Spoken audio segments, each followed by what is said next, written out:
Shalom. All praises to Yahweh, Ba'ashem, Yahushai, Ba'ashem Rachakodash, and peace and blessings to 144,000 the rest of your life. This lesson is pretty much going to be focusing on the different famines and diseases, or one in particular, dealing with the lantern flies and, the mosquito-borne illnesses that seem to be appearing, across the U.S. And I'm going to start here. This is 2nd Ezra chapter 15 and verse 5. Behold, saith the Lord, Yahweh, Ba'ashem, Yahushai, I will bring plagues upon the world. This is the entire world. But the times to come, the times coming when Jacob's trouble, the entire world is going to be feeling the pains, which the scriptures also compare it to birthing pains. These are the pains that are coming on the world, and what's going to bring forth the kingdom of heaven when Yahushua returns. So these pains that the world is going to feel, which the people in it, everything, is you're going to get so bad, and eventually, when Yahushua returns, this is going to bring forth a new kingdom. But again, 2nd Ezra chapter 15 and verse 5, and this kingdom, the kingdom of heaven, will never be overthrown. It's going to be forever. This is going to be a new world, a world running in righteousness, ruled over in righteousness. But again, 2nd Ezra chapter 15 and verse 5, Behold, saith the Lord, Yahweh, Ba'ashem, Yahushai, I will bring plagues upon the world, the sword, famine, death, and destruction. So all these things are coming to the world and are already in effect. But in the end days, the end times, which the times that we're living in, they're going to be picking up more and more. Verse 6, For wickedness have exceedingly polluted the whole earth, and their hurtful works are fulfilled. So, the wickedness that's going on around the world, this is polluted every aspect of the world. From the air, the water, the food, the ground, the clothes that you're wearing, the people, the people's minds. Everything is polluted, and it's through wickedness. And the time is coming that the judgment is going to come out.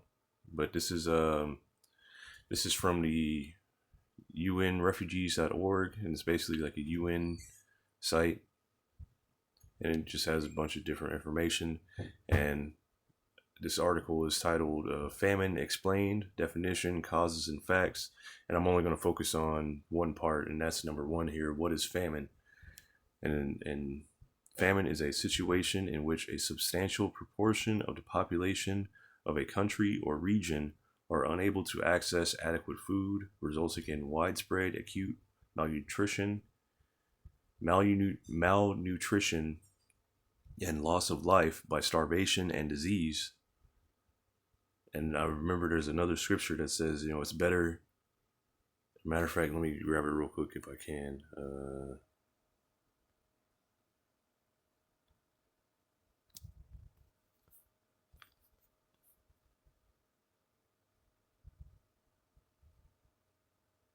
I don't remember exactly how it's worded, but here it is. It's a good thing. I like this the King James Bible app, or the website. It's pretty good if you can remember certain words that the verse is in. Like if you can remember certain things, or just a word in it, to help. Because the blue letter is good too, but you can't always, like the blue letter, you got to put it in exactly how it's phrased, or it won't pop up. But this will, you can get like a 1 or 2 words, or a few words, or the whole thing, and it'll pop up. And then sometimes you might misremember something, and then it'll pull up different verses. So but I like it because of this. But anyway, this is Lamentations 4 and 9. They that be slain with the sword are better than they that be slain with hunger, for these pine away, stricken through for want of the fruits of the field. So, those in the coming times, it'd be better for you to, to die by the sword, by the modern day sword is the gun. However, it would be better for you to die in a conflict than to die of starvation, because a dying of starvation, you can go on for a few days, and your body's just eating itself. It's a terrible way to go. But hey, that's the judgment of Yahweh Bashem Yahweh Shai. So again, back to the UN site, back to the article. While many countries worldwide face food security crises, famine is only declared when certain conditions are met. The United Nations uses a five-phase scale known as the Integrated Food Security Phase classification to assess a country's food security situation.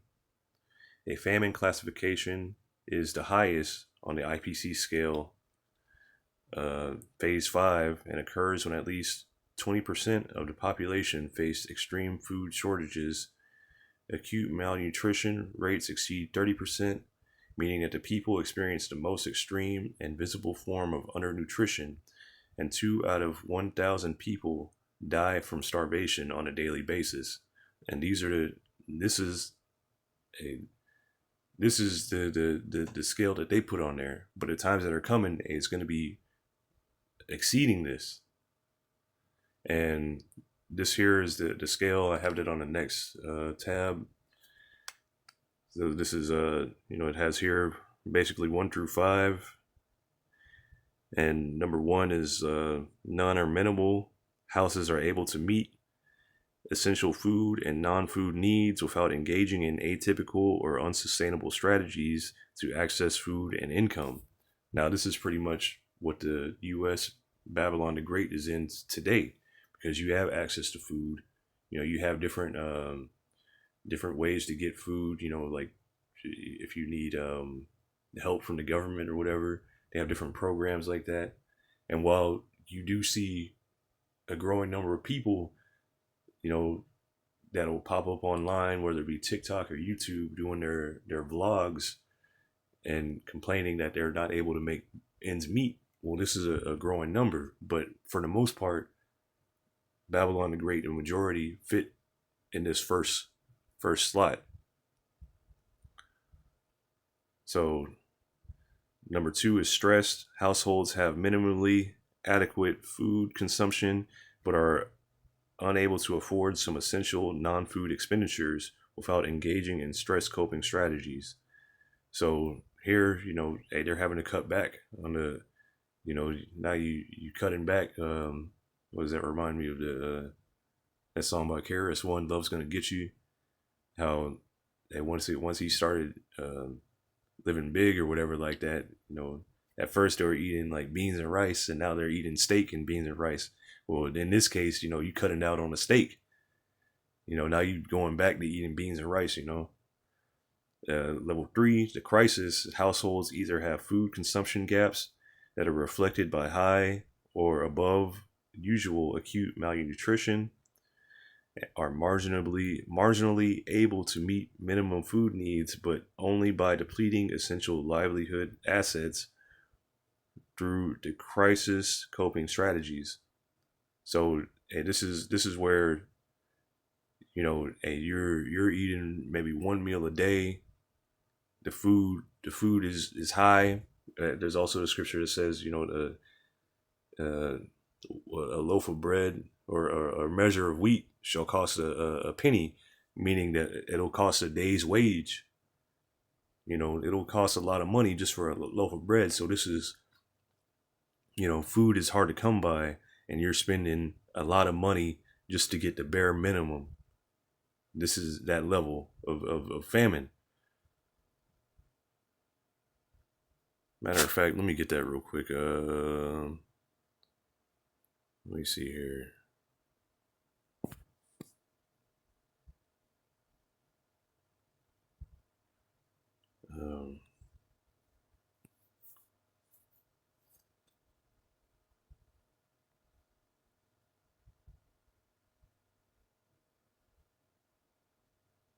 Revelation 6 and verse 6. And I heard a voice in the midst of the four beasts say, a measure of wheat for a penny, and 3 measures of barley for a penny, and see that thou hurt not the oil and the wine. So the food, the wheat is going to cost a penny. And in this time, a penny was a lot of money. It's not the same thing like today. This isn't saying, here a penny is 1 cent. It's not going to be super cheap.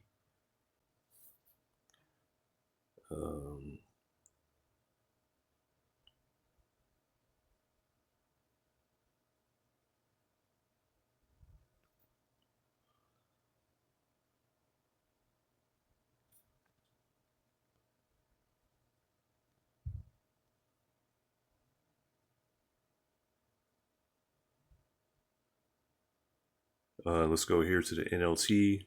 This is Revelation 6 and verse 6.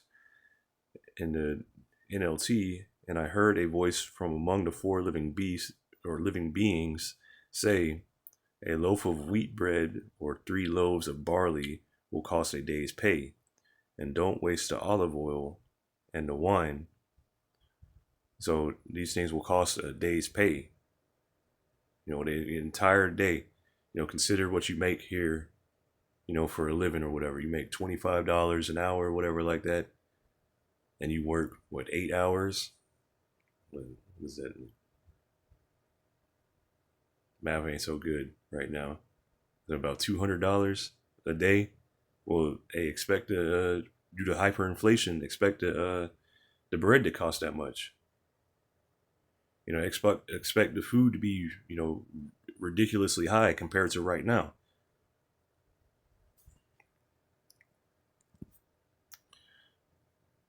Back to this. This is emergency level. Households either have large food consumption gaps, which are reflected in very high acute malnutrition and excess mortality,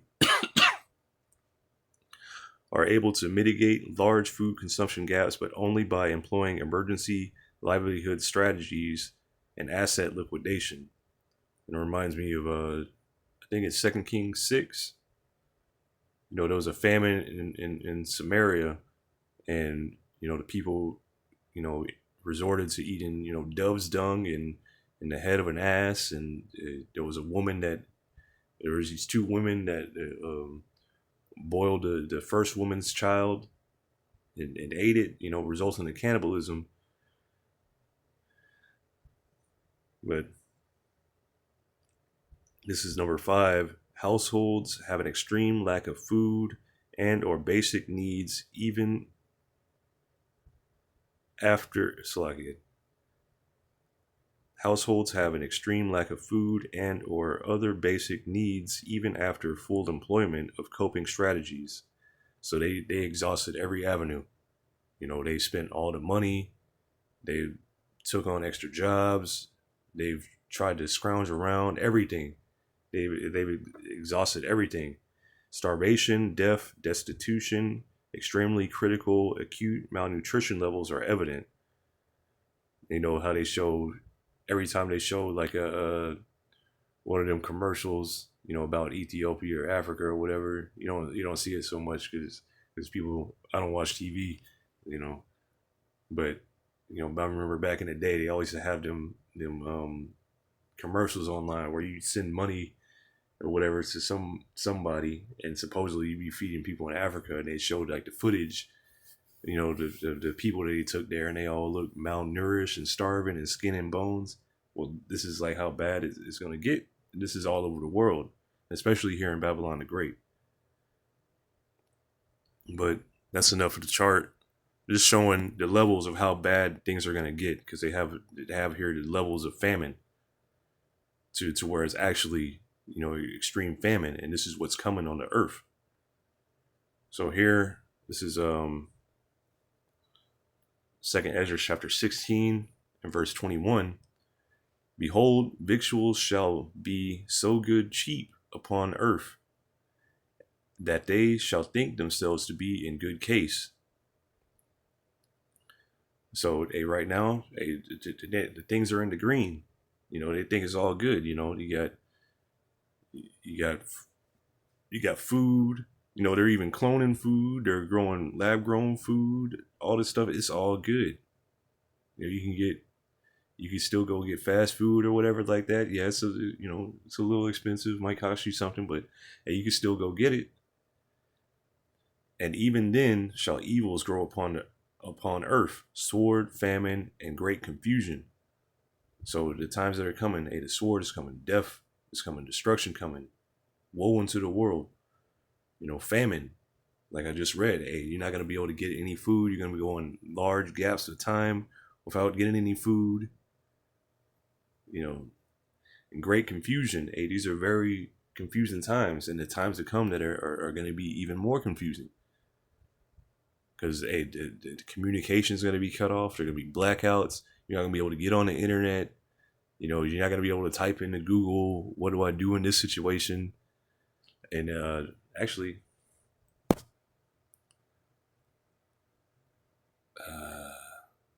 I'll come back to this.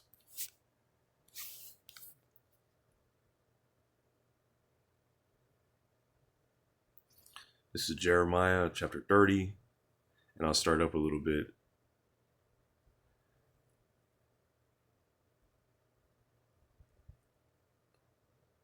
Here, I'll start at verse 6. Jeremiah chapter 30 and verse 6. Ask ye now, and see whether a man doth travail with child. Wherefore do I see every man with his hands on his loins, as a woman in travail, and all faces are turned into paleness. So in this time, in these coming times, these are very terrible times. Very the imagery that's given here in the scripture, it reminds me of, a lot of things remind me, but it reminds me of the movie Don't Be a Menace While Drinking Your Juice in the hood. The part where at the end where Ashtray is in that shootout, I think Sean Wayne's character is in the shootout, and he's screaming like a woman. He don't know what to do.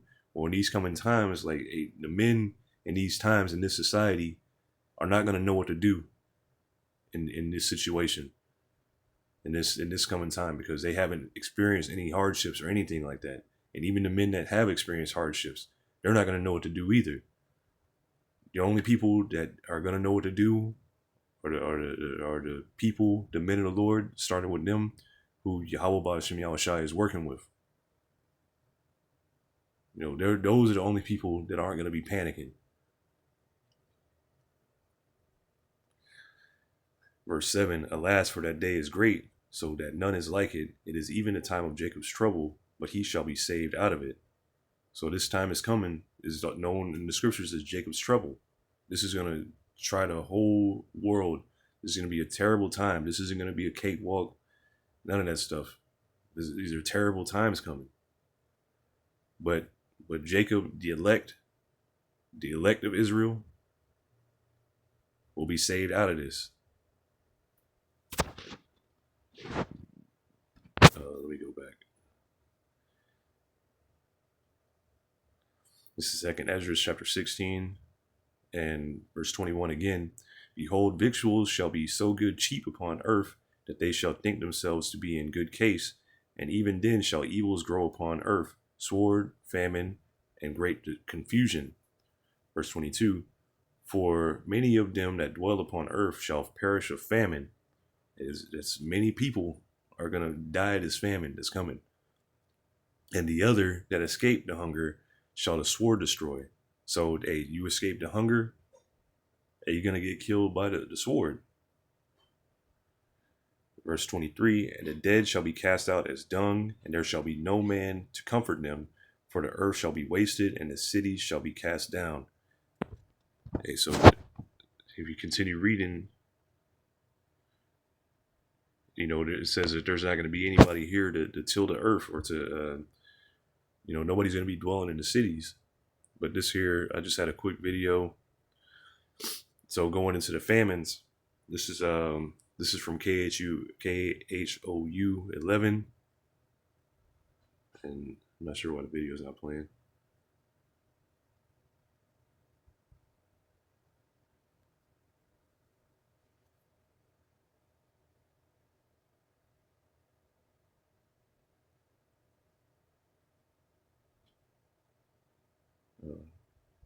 Maybe I moved it somewhere else. Hold on a second.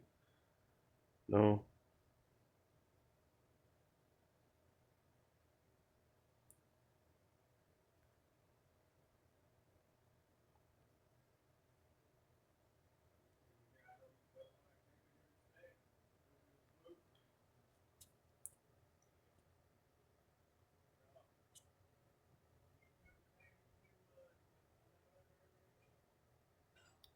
Anyway, hey, the video isn't important anyway. It says if this article is titled "If you see it, squish it." That's what the Department of Agriculture wants you to do if you spot one. So before, last year, and I think the year before, you heard about these lanternflies, and you would hear about them being in the Northeast, around New York. And I remember a video the apostles uh, did on their street speaking, and they were speaking of, they saw the lanternflies around there, but here now they're in Texas, and now they're around the Houston area, in surrounding counties. And they're not. This article doesn't tell you all the counties, but it tells you a few of the counties. So if you see it, squash it. That's what the Department of Agriculture wants you to do if you spot one. The invasive species feeds on certain plants and can do damage to crops. And it says, Houston, if you see one, yeah. It's an invasive species that you can identify by their spotted wings and black and red coloring. So in that picture, that's a spotted lanternfly. And let me see here. They'll start laying eggs on any outdoor surface. So they apparently breed in large numbers, and they go on a lot of different surfaces. And according to invasivespecies.org, the spotted lanternfly feeds on more than 70 known host plants, including common grapevine, apples, birch, cherry, lilac, maple, poplar, stone fruits, and they can cause crop damage. So, hey, these things, from the looks of it, over 70 known plants, but from the looks of this, hey, they eat everything. Basically, they eat the stuff that we eat, the stuff that we survive on. So, hey, they're causing they're known to cause crop damage. Then they'll do some major damage if they're spreading across the U.S. And not only that, I've been seeing a lot of grasshoppers. If those, if the Lord allows those to multiply to an extent, you'll have locust swarms with the right conditions. But these lanternflies are here, and these bring famine with them because they eat everything. And they're calling, they want to try to prevent this famine from happening, but Yahweh Ba'ashem Yahushai says otherwise. So the Department of Agriculture says that if you spot one in your area, you should squish it.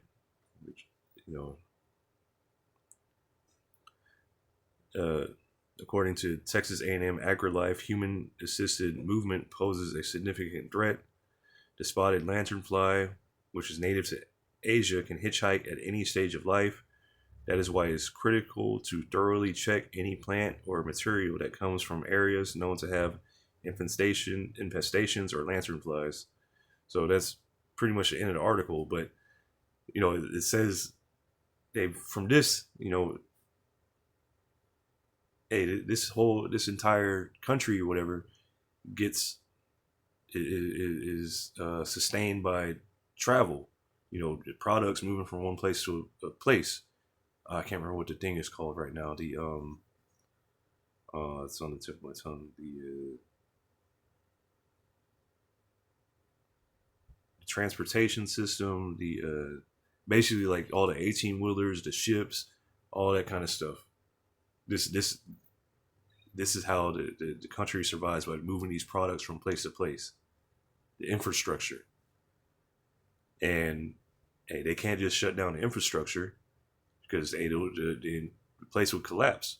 But this is one more thing to add to this place collapsing, where you have these lanternflies that will hitchhike on everything and then spread from place to place, eating all the crops, and good for this place. But that's just one thing. This is another article going into mosquitoes. So this here is from the Houston Chronicle, and this is what to know about the Oropouche virus, which is also known as slough fever. And it says New York, more than 20 people returning to the U.S. from Cuba have been infected with a virus transmitted by bugs in recent months. Federal health officials said Tuesday they all had Oropouche virus disease known as slough fever.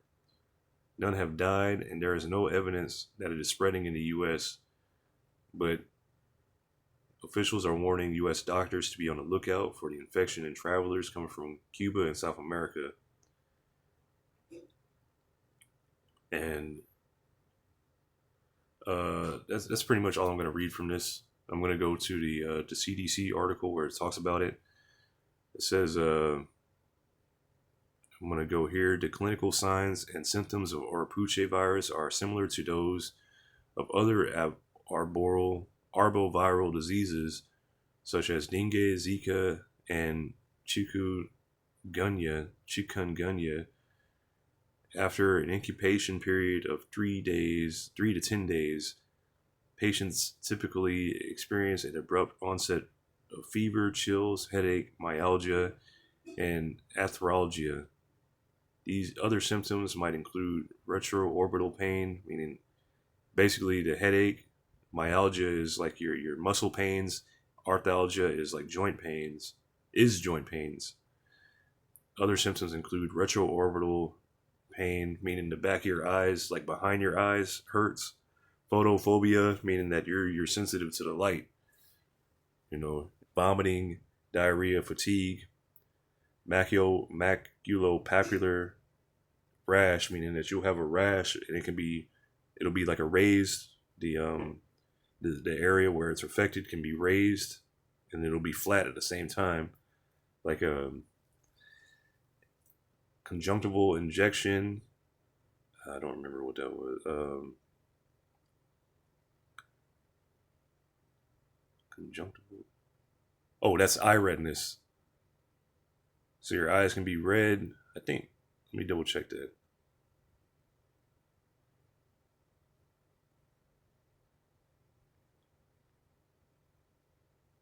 Yeah, your eyes turning red, abdominal pain. So hey, that sounds pretty bad, but apparently nobody's died from it here. Initial symptoms usually last only a few days, but up to 70% of patients are reported to have recurrent symptoms within days to weeks after resolution of their initial illness. So this seems like it sticks with people. And then also people can have hemorrhagic manifestations, meaning different they'll bleed.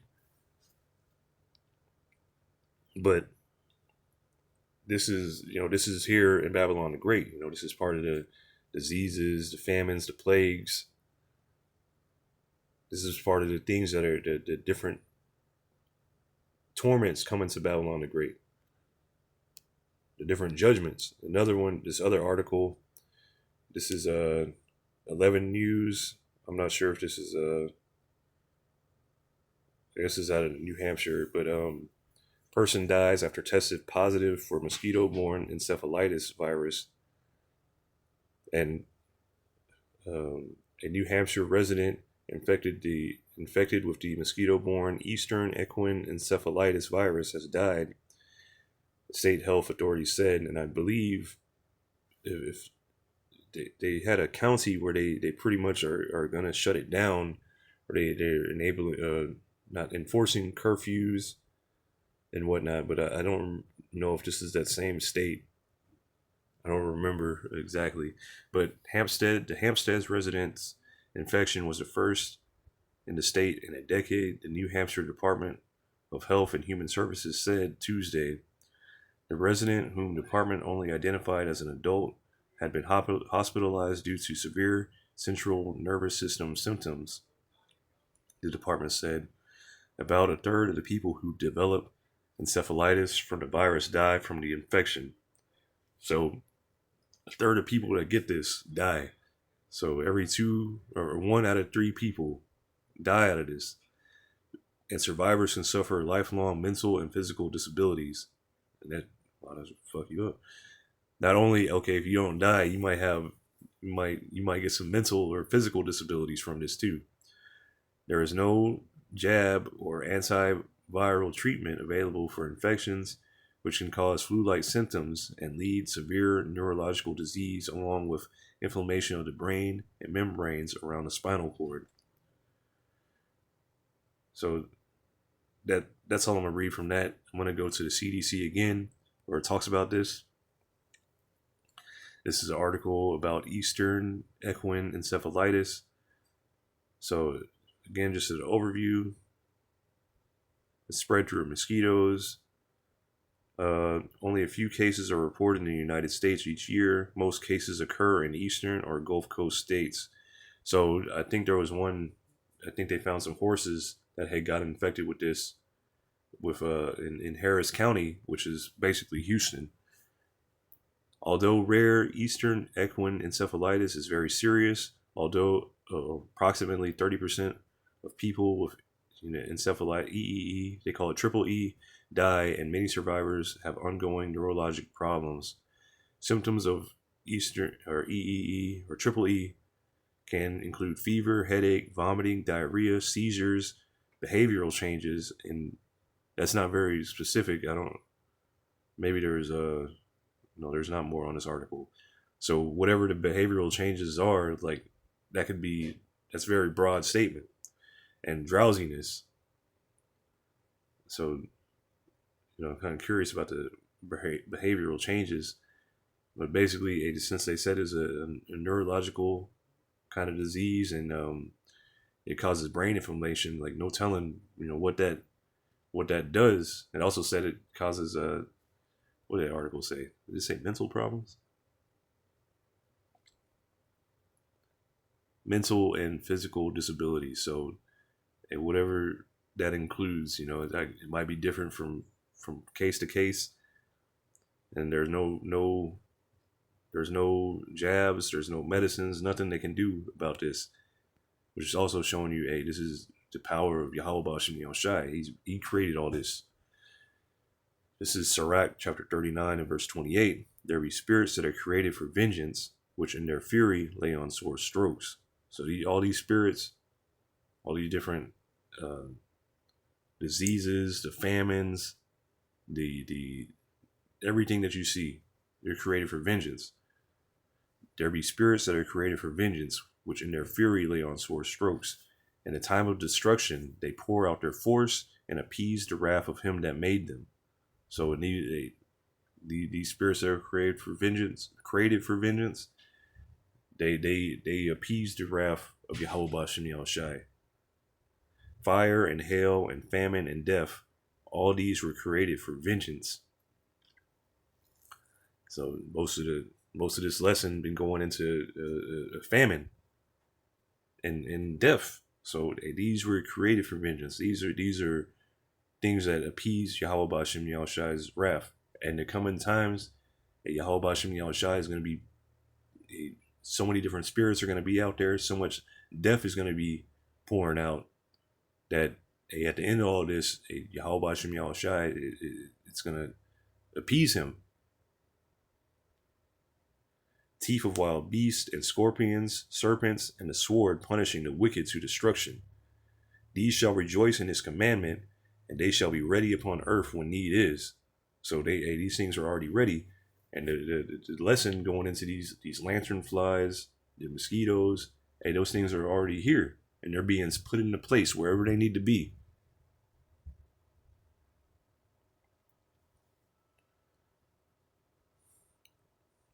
They shall rejoice in his commandment, and they shall be ready upon earth when need is. And when their time is come, they shall not transgress his word. So they won't. These spirits, they're created to do what they do. The different bugs, diseases, all these things, they do what they do. They don't discriminate, oh, that's a man, that's a woman, that's a child. And they do what they're created to do.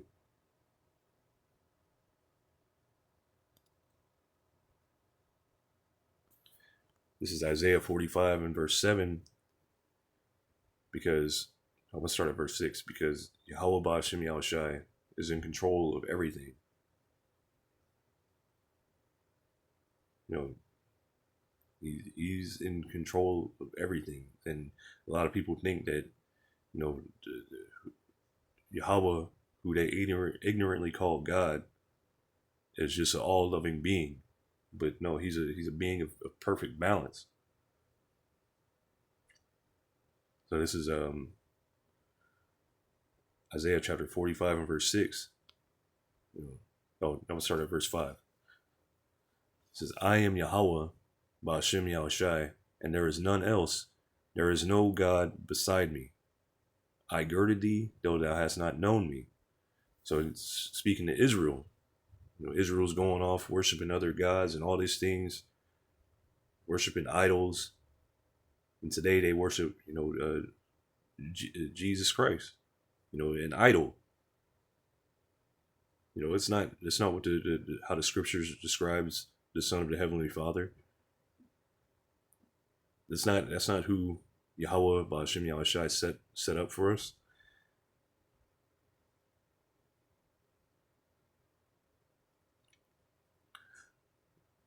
This is Isaiah 45 and 5. I am Yahweh Ba'Shem Yahushai, and there is none else. There is no God beside me. I girded thee, though thou hast not known me, that they may know from the rising of the sun and from the west that there is none beside me. I am Yahweh Ba'Shem Yahushai, and there is none else. So the whole world, from the east to the west, they're all going to know about Yahweh Ba'Shem Yahushai. I form the light and create darkness. I make peace and create evil. I, Yahweh Ba'Shem Yahushai, do all these things. So this is Yahweh Ba'Shem Yahushai that creates light and creates darkness, that creates peace and creates evil. It's Yahweh Ba'Shem Yahushai that created the evil that's coming out on the world now to bring judgment.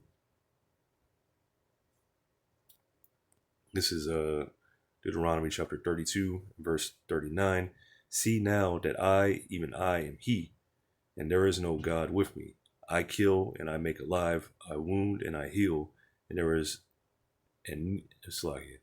I wound and I heal. Neither is there any that can deliver out of my hand. So Yahweh Ba'Shem Yahushai, He kills, He makes alive. Nobody escapes from His hand. Nobody's gonna get around it. If you in the coming times, if Yahweh Ba'Shem Yahushai didn't how do you say it? Ezekiel 9. If He didn't set that dawa on you for you to be exempt from judgment, hey, you're not escaping the judgment. But hey, Lord willing, this is edifying. I'm gonna give all praises to Yahweh Ba'Shem Yahushai Ba'Shem Hakodash. Hey, Shalom.